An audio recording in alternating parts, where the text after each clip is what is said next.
Hey, let me show you the face unlock test on the Samsung Galaxy M15 5G.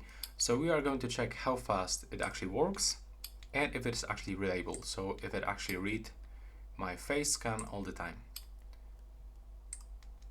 So as you can see, it's actually short delay between clicking on this power button while the screen is locked and this home screen unlock.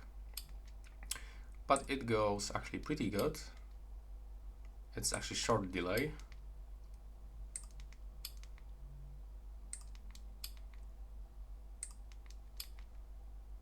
Okay, so as you can see, it actually reads my face all the time and it works pretty good.